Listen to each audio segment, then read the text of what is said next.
Hello everyone, my name is Riddhi. इस lecture में हम लोग 2020 and 50-50 series modern history discuss कर रहे हैं। लेक्चर 4 है ये, जुडिशियल रिफॉर्म्स ऑफ ब्रिटिश।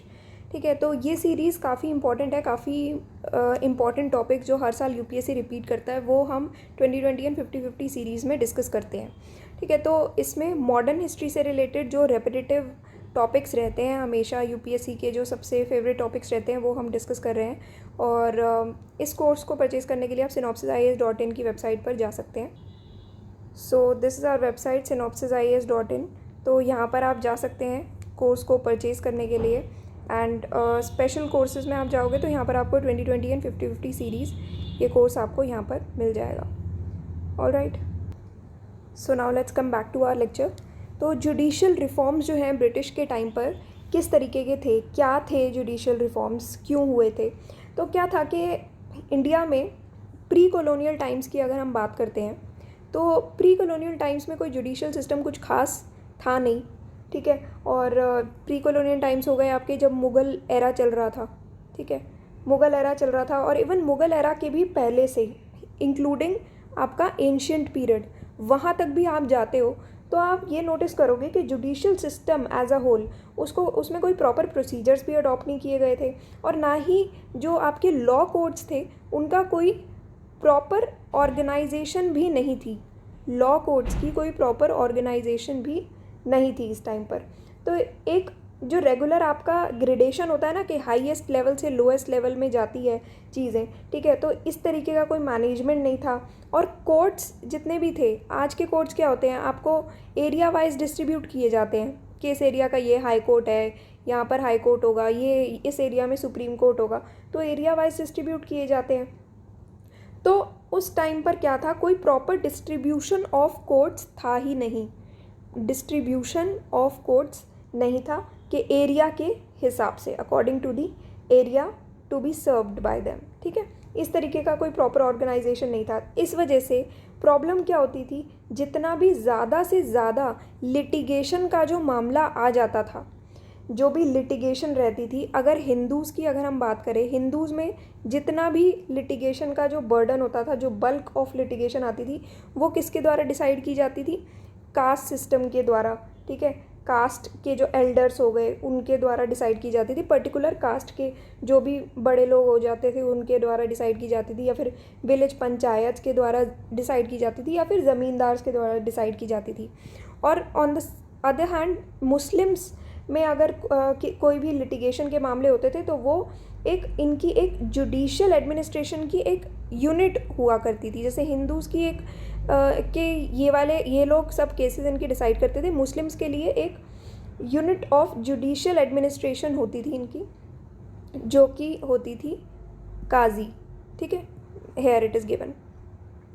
ठीक है, काजीज़ होते थे, और यहाँ पर आपको ध्यान रखना है कि काजीज़ कौन होते थे, क्योंकि आगे ये जो डेजिग्नेशंस हैं ये काफ़ी यूज़ होने वाली हैं। काजी बेसिकली एक ऐसा ऑफिस होता है जो कि रिलीजियस पर्सनस के द्वारा हेल्ड किया जाता है। रिलीजियस पर्सन होते हैं वो चलाते हैं ये वाला ऑफिस, काजी का ऑफिस। ठीक है, तो ये प्रोविंशियल कैपिटल्स में, टाउन्स में, कस्बा होता है, बड़े बड़े विलेजेस जो होते हैं, तो उनमें लोकेटेड था। और जो राजा थे, बादशाह होते थे उस टाइम पर, उनको एक फाउंटेन हेड माना जाता था जस्टिस का। और जो प्रोसेस होता था, जस्टिस कैसे दिया जाता था, आर्बिट्रेरी प्रोसेस से दिया जाता था। ठीक है, उसके बाद होता क्या है कि एक कॉमन लॉ सिस्टम लाया जाता है। तो ये कॉमन लॉ सिस्टम जब स्टार्ट होता है, ये आपके जुडिशियल प्रेसिडेंट्स के द्वारा स्टार्ट किया जाता है। और इसमें क्या होता है, सबसे पहले मेयर्स कोर्ट इस्टेब्लिश किया जाता है। कहाँ पर, मद्रास, बॉम्बे एंड कैलकटा, यहाँ पर मेयर्स कोर्ट इस्टेब्लिश किया जाता है इन 1726। तो ये जुडिशियल रिफॉर्म्स जो हैं बेसिकली आपके 1726 में स्टार्ट हो जाते हैं by the east India company. ठीक है, ये इस्टेब्लिश कर लिए जाते हैं। तो इसमें क्या होता है कि बेसिकली ट्रांसफॉर्मेशन होता है कंपनी का। जब ट्रांसफॉर्मेशन होता है ना, कि कंपनी स्टार्टिंग में तो ट्रेडिंग कंपनी के तरीके से आती है, तो अब जो है कंपनी ट्रांसफॉर्म होकर एक रूलिंग पावर बन जाती है। नए एलिमेंट्स लेके आते हैं जुडिशियल सिस्टम में, जिसमें जो उनके उस टाइम के जो एग्जिस्टिंग एलिमेंट्स थे मुगल लीगल सिस्टम के, वो सारे रिप्लेस हो जाते हैं, और ईस्ट इंडिया कंपनी के जो नए एलिमेंट्स थे जुडिशियल सिस्टम के, वो आ जाते हैं। ठीक है, अब क्या क्या एलिमेंट्स आते हैं, कौन कौन से चेंजेस होते हैं वो हम देख लेते हैं। तो सबसे पहले 1726 में ये होता है, ये मेयर कोर्ट इस्टेब्लिश हो जाता है। एंड देन वॉरेन हेस्टिंग्स आते हैं सबसे पहले, 1772 से लेकर के 1785 का इनका ये टाइम होता है। अब होता क्या है कि ये जो आपके डिस्ट्रिक्ट दीवानी अदालत होते हैं ये इस्टेब्लिश किए जाते हैं डिस्ट्रिक्ट में, ताकि सिविल डिस्प्यूट्स जो हैं उनका ट्रायल हो सके। तो बेसिकली अगर हम इसे एक सिंपल लैंग्वेज में अगर हम समझें तो यहाँ पर होते थे ये डिस्ट्रिक्ट दीवानी अदालत, ठीक है। ये थे आपके डिस्ट्रिक्ट दीवानी अदालत, ये इस्टेब्लिश किए गए थे डिस्ट्रिक्ट्स में। डिस्ट्रिक्ट में ये इस्टेब्लिश किए क्यों? क्योंकि आपके सिविल डिस्प्यूट्स को रिजॉल्व करना था, ठीक है। अब ये जो आपकी अदालत थी इनको एक कलेक्टर के अंडर प्लेस कर दिया गया था, तो कलेक्टर इंचार्ज हो गए यहाँ के, ठीक है। कलेक्टर के अंडर इनको प्लेस कर दिया। अब यहाँ पर दो तरीके से इसको डिवाइड किया गया था कि जो हिंदू लॉज थे उनको अलग कर दिया गया था, हिंदूज़ के द्वारा देखे जाएंगे, हिंदू लॉ जो है वो हिंदूज़ पर एप्लीकेबल होगा और मुस्लिम लॉज जो है वो मुस्लिम्स पर एप्लीकेबल होंगे, ठीक है। तो ये क्लियरली डिफाइन कर दिया गया था और डिफ्रेंशिएट कर दिया गया था। अब यहाँ पर अगर कोई आप अपील करते हो, एक दूसरा सिस्टम जाता है सुप्रीम कोर्ट का, आपका सुप्रीम काउंसिल होती थी आपकी एक, ठीक है, जिसमें 2 मेंबर्स होते थे, ठीक है, और एक प्रेसिडेंट होते थे सुप्रीम काउंसिल में, ठीक है। अब ये सुप्रीम काउंसिल के अंडर एक और कोर्ट बैठता था, सदर दीवानी अदालत। तो जो भी आपको अपील करनी होती थी वो आप सदर दीवानी अदालत में जाके करते थे, ठीक है। तो यहाँ पर आप अपील्स करते थे, ये एक पूरा प्रॉपर सिस्टम बन गया था, ठीक है। तो क्या था बेसिकली, अगर हम शॉर्ट में इसको पढ़ें, एक सिविल और क्रिमिनल कोर्ट्स का इस्टेब्लिशमेंट हुआ था वॉरेन हेस्टिंग्स के टाइम पर, जिसमें हिंदू और मुस्लिम पर्सनल लॉज को अडॉप्ट कर लिया गया था, ठीक है। बट क्रिमिनल कोर्ट्स की अगर हम बात करते हैं तो क्रिमिनल, ये तो हमने पूरा सिविल कोर्ट्स के बारे में पढ़ा, सिविल डिस्प्यूट्स के बारे में पढ़ा है ना। बट अगर हम क्रिमिनल कोर्ट्स की बात करते हैं तो वहाँ पर सिर्फ मुस्लिम पर्सनल लॉज जो हैं वो अडॉप्ट किए गए थे, ठीक है। अब जो रिफॉर्म्स थे सिविल और दीवानी कोर्ट्स में, उसमें यही था जो सेम चीज़ मैं आपको ऑलरेडी बता चुकी हूँ कि डिस्ट्रिक्ट दीवानी अदालत जो है वो कलेक्टर के अंडर इस्टेब्लिश की गई थी, जो मैंने आपको यहाँ पर बताया, ठीक है। और अपील्स जो है वो सदर दीवानी अदालत में जा सकती हैं, जो कि एक प्रेसिडेंट के अंडर होता है, जो कि मैंने आपको यहाँ पर ये पूरा सिस्टम समझा दिया ये कैसे होता था। अब अगर क्रिमिनल या फिर फौजदारी कोर्ट्स में रिफॉर्म करने होते थे तो वो कैसे होते थे, ठीक है। तो डिस्ट्रिक्ट फौजदारी अदालत होती थी जो कि क्रिमिनल डिस्प्यूट्स के लिए सेटअप की गई थी, और उनको एक इंडियन ऑफिसर के अंडर रख दिया गया था, जिस इंडियन ऑफिसर को काजीज़ और मुफ्तीज़ जो हैं वो असिस्ट करेंगे, ठीक है। तो ये आपकी हो गई डिस्ट्रिक्ट फौजदारी अदालत, जिनको किसके अंडर इस्टेब्लिश किया गया था, एक इंडियन ऑफिसर के अंडर। इंडियन ऑफिसर को कौन असिस्ट करता था कि काजीज़ जो थे आपके, ठीक है, जो मैंने आपको पहले भी बताया था, काजीज़ और मुफ्तीज़ ये असिस्ट करते थे। और ये अदालत जो थी वो कलेक्टर के भी जनरल सुपरविजन में थी। अगर कोई कैपिटल पनिशमेंट प्रोवाइड करनी होती थी या फिर कोई भी प्रॉपर्टी के रिगार्डिंग, एक्यूजिशन ऑफ प्रॉपर्टी के रिगार्डिंग कोई भी ऐसा डीलिंग्स होती थी या कोई भी ऐसे मतलब केस आ जाता था, तो वो सारे जाएंगे केसेस कहाँ पर, सदर निज़ामत अदालत में, ठीक है। कैपिटल पनिशमेंट हो गए या फिर आपका एक्यूजिशन ऑफ प्रॉपर्टी भी इवन हो गई, एक्यूजिशन ऑफ प्रॉपर्टी, ये सब कौन अप्रूव करेगा, सदर निज़ामत अदालत में ये अप्रूव होंगी, ठीक है। तो आपकी 2 तरीके की अदालत हो गई, एक सदर दीवानी अदालत हो गई थी, ठीक है, सिविल्स के लिए, और अब ये थी एक सदर निज़ामत अदालत जो कि कैपिटल पनिशमेंट वगैरह, कैपिटल आपके क्रिमिनल डिस्प्यूट्स वगैरह को देखती थी, ठीक है। अब 1773 की रेगुलेटिंग एक्ट आती है, ठीक है। रेगुलेटिंग एक्ट ऑफ 1773 के द्वारा क्या हुआ था, सुप्रीम कोर्ट इस्टेब्लिश किया गया था कैलकटा में, फोर्ट विलियम कैलकटा में, ठीक है। तो इसमें क्या था कि जितने भी ब्रिटिश सब्जेक्ट्स होते हैं कैलकटा में उनको सबको ट्राई कर सकता है ये, जितनी भी सबऑर्डिनेट फैक्ट्रीज़ हो गई, इंक्लूडिंग इंडियन फैक्ट्रीज़ भी और यूरोपियन फैक्ट्रीज़ भी, इंडियन भी और यूरोपियन फैक्ट्रीज भी, सबको ये ट्रायल कर सकता है। और इसके पास ओरिजिनल और एपेलेट ज्यूरिसडिक्शंस भी थी, ठीक है, बोथ ज्यूरिसडिक्शन थी, original jurisdiction and appellate jurisdiction. Appellate jurisdiction और ओरिजिनल ज्यूरिसडिक्शन में क्या फ़र्क होता है, यहाँ पर अपील्स जाती हैं, ओरिजिनल ज्यूरिसडिक्शन के आप डायरेक्टली जा सकते हो विदाउट अपील। तो यहाँ पर जो ये सुप्रीम कोर्ट था फोर्ट विलियम कैलकटा, उसके पास दोनों तरीके की ही ज्यूरिसडिक्शन थी, ये तो आप पॉलिटी में भी पढ़ते हो, ठीक है। तो ये चीज़ हो रही थी। साथ में ये जो ज्यूरिसडिक्शन थी सुप्रीम कोर्ट की, ये बाकी कोर्ट्स की ज्यूरिसडिक्शन के साथ काफ़ी बार क्लैश हो जाती थी, ठीक है। एक्सटर्नल केसेस भी अलाउ कर दिए जाते थे अगर दोनों ही पार्टीज़ अग्री कर जाती हैं तो। अब आते हैं लॉर्ड कॉर्नवालिस पे, ठीक है। लॉर्ड कॉर्नवालिस का टाइम क्या होता है, 1786 से लेकर के 1793। तो अब कॉर्नवालिस के अंडर क्या रिफॉर्म्स होते हैं वो देखेंगे। तो एक चीज़ जो मैंने आपको लास्ट लेक्चर में भी बताई थी कि कॉर्नवालिस की आप जितनी भी पॉलिसीज़ देखोगे, जितने रिफॉर्म्स देखोगे, उनका जो मेन एक कांस्टेंट, एक उनकी जो चीज़ थी, जो वो एक चीज़ फॉलो करते थे, वो था separation of power. Separation of power follow करते थे, जो कि लॉर्ड विलियम बेंटिक जो बाद में आए थे उनसे क्लैश करता था, क्योंकि विलियम बेंटिक जो है वो कंसंट्रेशन ऑफ पावर पे को फॉलो करते थे और Lord Cornwallis separation of power को फॉलो करते थे, ठीक है। यहाँ से थोड़ी चीज़ें अब आपको आगे क्लियर होने लगेंगी। तो देखो यहाँ पर लॉर्ड कॉर्नवालिस के टाइम पर क्रिमिनल कोर्ट्स को इस्टेब्लिश किया गया था 1793 में। 1793 में क्रिमिनल कोर्ट्स इस्टेब्लिश होते हैं। साथ में उन्होंने ये सर्किट कोर्ट्स जो हैं वो इंट्रोड्यूस किए, जहाँ पर यूरोपियन जजेस रहेंगे सारे, और ये कोर्ट्स जो हैं वो appeal, court of appeal act करते थे, चाहे वो सिविल केसेस हों चाहे वो क्रिमिनल केसेस हों। तो दोनों के लिए ही ये जो सर्किट कोर्ट्स थे उनमें यूरोपियन जजेस थे, और दोनों सिविल क्रिमिनल केसेस दोनों चीज़ें ये देख सकते थे, ठीक है। तो ये जो पुराना वो जो डिस्ट्रिक्ट फौजदारी कोर्ट्स पुराने चलते आ रहे थे, वो सब जो है लॉर्ड कॉर्नवालिस ने ऑल इन ऑल अबॉलिश कर दिए थे।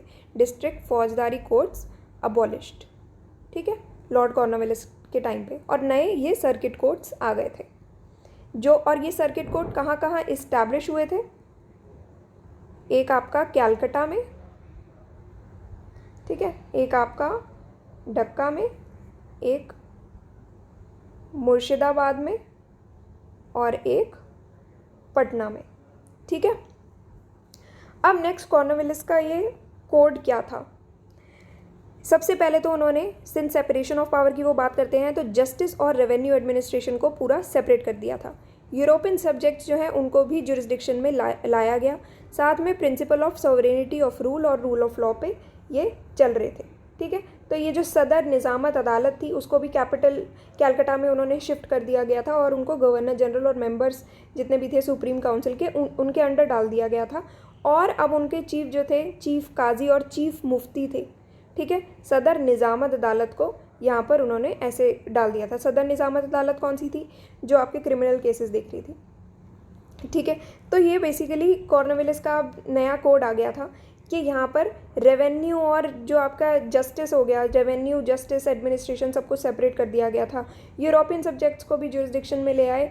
गवर्नमेंट ऑफिशियल्स को एक और चीज़ यहाँ पर हुई थी, गवर्नमेंट ऑफिशियल जितने भी थे वो सारे सिविल कोर्ट्स को आंसरेबल थे, कि जो भी गवर्नमेंट ऑफिशियल्स ने अपनी ऑफिशियल कैपेसिटी में जो भी एक्शंस लिए हैं, ऑफिशियल कैपेसिटी में जो भी एक्शन लिए हैं उसके लिए वो आंसरेबल रहेंगे, किसे, सिविल कोर्ट्स को, ठीक है, सिंपल। साथ में principle of sovereignty of law establish कर दिया गया था। अब आता है टाइम लॉर्ड विलियम बेंटिक का, जो कि मैंने आपको बताया कंसंट्रेशन ऑफ पावर पर फोकस करते थे। 1828 से लेकर के 1835 तक का ये टाइम रहता है जब लॉर्ड विलियम बेंटिक रहते हैं। और यहाँ पर क्या होता है, सबसे पहले तो अगेन सर्किट कोर्ट, अब ये सर्किट कोर्ट भी अबॉलिश कर देते हैं। यहाँ पर लॉर्ड कॉर्नवालिस ने क्या किया था, डिस्ट्रिक्ट फौजदारी कोर्ट्स अबॉलिश किए और सर्किट कोर्ट्स लेके आए। विलियम बेंटिक ने क्या किया, सर्किट कोर्ट ही अबॉलिश कर दिए और सारी पावर जो है वो डिस्ट्रिक्ट मजिस्ट्रेट को ट्रांसफ़र कर दी, सिंपल। तो जितने भी ये बेसिकली जो पावर थी सर्किट कोर्ट्स की, उन फंक्शंस को कलेक्टर्स को ट्रांसफ़र कर दिया गया, जो कि commissioner of revenue and circuit की सुपरविजन में काम करते थे, ठीक है। तो सारी power all in all DM को ट्रांसफ़र हो गई थी। अब सदर दीवानी अदालत, सदर निज़ामत अदालत, ये सब इलाहाबाद में सेटअप हो गई थी। तो इलाहाबाद में मतलब कि प्रयागराज में, ठीक है, ये अदालत जो है वो सेटअप कर दी गई थी ताकि जितने भी अपर प्रोविंसेस के लोग थे उनके लिए थोड़ी सी कन्वीनियंस हो जाए। अभी तक के लिए देखो जो चलती आ रही थी लैंग्वेज, पर्शियन लैंग्वेज चल रही थी। पर्शियन जो थी वो एक ऑफिशियल लैंग्वेज चल रही थी अभी तक के लिए, ऑफिशियल लैंग्वेज कोर्ट्स में, ठीक है। अब जो है यहाँ पर क्या हो गया था कि जितनी भी लोकल लैंग्वेजेस थी सबको अलाउ कर दिया गया कि कोर्ट में चल जाएंगी। ऑल्दो सुप्रीम कोर्ट में इंग्लिश लैंग्वेज उस टाइम पर चल रही थी, ठीक है। और विद टाइम क्या हुआ था कि सुप्रीम कोर्ट में इंग्लिश लैंग्वेज जो है उसने पर्शियन लैंग्वेज को रिप्लेस कर दिया था। इस वजह से सुप्रीम कोर्ट में इंग्लिश लैंग्वेज चल रही थी। नेक्स्ट चीज़ आती है हमारी एक्ट ऑफ 1833। एक्ट ऑफ 1833 बहुत इंपॉर्टेंट होती है। इसमें एक लॉ कमीशन सेटअप की जाती है मैकॉले के अंडर, ठीक है, जो कि 1833 का टाइम होता है ये जब ये कमीशन सेटअप की जाती है। और इस कमीशन के हिसाब से कौन कौन सी चीज़ें होती हैं, सबसे पहले तो इंडियन लॉज का कोडिफिकेशन होता है। फिर इसके द्वारा क्या हो जाता है कि आपके जो जितने भी रिलीजियस लॉज होते हैं, जो आपके पर्सनल लॉज होते हैं, उनको रिप्लेस किया जाता है। और 3 आपके कोड जो है वो प्रिपेयर किए जाते हैं। एक तो आपका सिविल प्रोसीजर कोड 1859 का कोड होता है, ये इंडियन पीनल कोड 1860 का कोड होता है, और क्रिमिनल प्रोसीजर कोड 1861 का, ठीक है, ये प्रिपेयर किया जाता है। तो CPC 1859, IPC 1860, CRPC 1861 ये प्रिपेयर किया जाता है। 1860 के हिसाब से क्या होता है कि कहते हैं कि कोई भी स्पेशल प्रिविलेज जो है यूरोपियंस को नहीं दी जाएगी, बट हाँ क्रिमिनल केसेस में हम ये स्पेशल प्रिविलेज जो है यूरोपियंस को देने का कंसिडर कर सकते हैं। तो स्पेशल प्रिविलेजेस यूरोपियंस को अदरवाइज़ नहीं दी जाती। कोई भी जज ऑफ एन इंडियन ओरिजिन वो भी ट्राई कर सकते हैं यूरोपियंस को, ठीक है। तो मतलब कि इंडियन ओरिजिन का एक इंडियन जज बन सकता है, एक इंडियन जज बन के वो यूरोपियंस को भी ट्रायल कर सकता है। कोई भी यूरोपियन अंडर आता है तो उसका ट्रायल कर सकता है, ठीक है, ये चीज़ आ गई थी। फिर 1865 के जो प्रोविजंस थे उसके हिसाब से सुप्रीम कोर्ट और सदर अदालत को मर्ज कर दिया गया था एक साथ में। कैसे? Calcutta, Bombay and Madras high court के हिसाब से, ठीक है। तो ये चीज़ हुई थी। सुप्रीम कोर्ट और सदर अदालत जो है वो 3 हाई कोर्ट्स में मर्ज हो गए थे, और ये 3 हाई कोर्ट्स ये वाले थे, कैलकटा, बॉम्बे और मद्रास, ठीक है। After that Ilbert bill controversy आती है 1883 की, जिसमें लॉर्ड रिपन आते हैं। लॉर्ड रिपन जो है वो काफ़ी अच्छे काम करते हैं इंडियंस के लिए। बहुत सारी अच्छी चीज़ें आप पढ़ोगे जो उन्होंने थोड़े से बेटर स्टेप्स लिए थे इंडियंस के लिए। तो लॉर्ड रिपन ने, बट उनकी चली नहीं थी, उनके सारे जो भी उन्होंने रिफॉर्म्स किए थे वो सारे खारिज हो गए थे बाद में जाके। तो लॉर्ड रिपन ने बेसिकली जुडिशियल डिस्क्रिमिनेशन को अबॉलिश करने का ट्राई किया था कि आपने जो ये रेसिज्म के बेसिस पे जुडिशियल डिस्क्रिमिनेशन किया हुआ है कि कोई भी इंडियन जज जो है वो यूरोपियंस को ट्रायल नहीं कर सकता है, या फिर आपके इस तरीके के जो भी जुडिशियल डिस्क्रिमिनेशन हो रहे हैं वो नहीं होने चाहिए, जस्ट होने चाहिए। उन सबको अबॉलिश किया इन्होंने। तो उन्होंने इंडियन जजेस को पूरी पावर दी कि वो यूरोपियंस को भी ट्राई कर सकते हैं, ठीक है। साथ में ब्यूरोक्रेसी जो है, अब उसने रिपन के ये आइडियाज़ को सपोर्ट नहीं किया। क्यों? क्योंकि रिपन के आइडियाज़ इंडियंस के भी फेवर में जा रहे थे। इस वजह से ब्यूरोक्रेसी ने रिपन के इन आइडियाज़ को सपोर्ट नहीं किया, और रिपन का ये जो एफर्ट्स थे वो सारे फेल हो गए। और इन्होंने जो ये बिल, इल्बर्ट बिल, जो इन्होंने ये मॉडिफाइड बिल जो है वो लेके आए थे, ये इल्बर्ट बिल लेके आए थे, ये खारिज हो गया। और नया जो बिल था उनका, जो मॉडिफाई कर दिया गया था इल्बर्ट बिल को ही, नया मॉडिफाइड बिल जो है वो पास हो गया था, जिस मॉडिफाइड बिल में इस तरीके की कोई भी चीज़ नहीं की गई थी। अब एक्ट ऑफ 1935 आता है। तो ये जो government of India act of 1935 आता है, इसके द्वारा एक फेडरल कोर्ट जो है उसको सेटअप किया जाता है। 1937 में ये फेडरल कोर्ट सेटअप किया जाता है, जिसमें ये किस पर्पस से सेटअप किया जाता है कि बेसिकली जितने भी गवर्नमेंट्स के बीच में जो भी डिस्प्यूट्स चल रहे हैं वो सेटल किए जा सकें इस कोर्ट के द्वारा। और ये जो है हाई कोर्ट से भी लिमिटेड अपील्स जो है वो देख सकता था ये फेडरल कोर्ट, ठीक है। और यही फेडरल कोर्ट बाद में जाकर के सुप्रीम कोर्ट बन जाता है, ठीक है। अब इस जुडिशियल रिफॉर्म्स के कुछ ड्रॉबैक्स भी थे, ऑल्दो कुछ पॉजिटिव एस्पेक्ट्स भी थे जुडिशियल रिफॉर्म्स के, जैसे कि रूल ऑफ लॉ इस्टेब्लिश हो गया था, ये कोडिफाइड लॉज आ गए थे जिसने रिलीजियस और पर्सनल लॉज को रिप्लेस कर दिया था। इवन यूरोपियन सब्जेक्ट्स जो हैं वो भी जुरिस्डिक्शन में आ गए थे अब, ऑल्दो क्रिमिनल केसेस में अभी भी प्रॉब्लम्स थी, बट ठीक है, यूरोपियन जजेस के द्वारा ही वो ट्राई किए जा सकते थे। अब गवर्नमेंट सर्वेंट जो हैं वो भी आंसरेबल हो गए थे सिविल कोर्ट्स में, तो काफ़ी अच्छी चीज़ें भी हुई थी, बट काफ़ी ड्रॉबैक्स भी थे इसके। क्या क्या ड्रॉबैक्स थे? तो सबसे पहले तो जुडिशियल सिस्टम जो है वो और ज़्यादा कॉम्प्लिकेट हो गया था और बहुत ज़्यादा एक्सपेंसिव हो गया था। तो ये सिस्टम जो है बहुत कॉस्टली था, बहुत एक्सपेंसिव सिस्टम हो गया था। अब इसमें क्या हो रहा था कि जो भी रिच लोग थे वो आसानी से इस सिस्टम को मैनिपुलेट कर पा रहे थे, तो ये सिस्टम जो है मिसयूज़ हो रहा था एफ्लुएंट पर्सनालिटीज़ के थ्रू, ये लोग मिसयूज़ कर रहे थे। साथ में अब फॉल्स एविडेंस या फिर धोखाधड़ी, इन सब का काफ़ी स्कोप था, तो लोग ये सब भी कर सकते थे आराम से कि गलत एविडेंस प्रोवाइड कर दिया या फिर धोखा कर दिया, तो अपने ही लोग बैठे हुए हैं जज बन के, तो ये लोग कर सकते थे आराम से, ठीक है। तो ये कुछ नेगेटिव एस्पेक्ट्स थे। साथ में अगर कोई लिटिगेशन ड्रैग कर दी तो उसका क्या मतलब हुआ कि आपका जस्टिस भी डिले हो गया, साथ में कोर्ट भी ओवरबर्डन हो गए थे। क्यों? क्योंकि लिटिगेशंस बढ़ जाते थे उसके चलते, ठीक है। साथ में यूरोपियन जजेस जो थे वो इंडियन के ट्रेडिशंस क्या चलते हैं, इंडियन का यूज़ कैसे होता है, उनके जो उनकी जजमेंट्स वगैरह होती हैं उनसे बिल्कुल भी फेमिलियर नहीं थे कि उनके ट्रेडिशंस वगैरह क्या हैं या क्या चल रहा है। तो ये सब चीज़ें जो थी कुछ नेगेटिव एस्पेक्ट्स थे आपके जुडिशियल रिफॉर्म्स के, और ये ड्रॉबैक जो है वो आज भी प्रेवलेंट हैं, ठीक है। तो ये था हमारा लेक्चर आज का, जिसमें हमने जुडिशियल रिफॉर्म्स डिस्कस किए ब्रिटिश के। और इस कोर्स के और जानकारी के लिए आप वेबसाइट विज़िट कर सकते हैं या फिर आप इस नंबर पर कॉन्टैक्ट भी कर सकते हैं। So that's all for today and thank you for watching the lecture.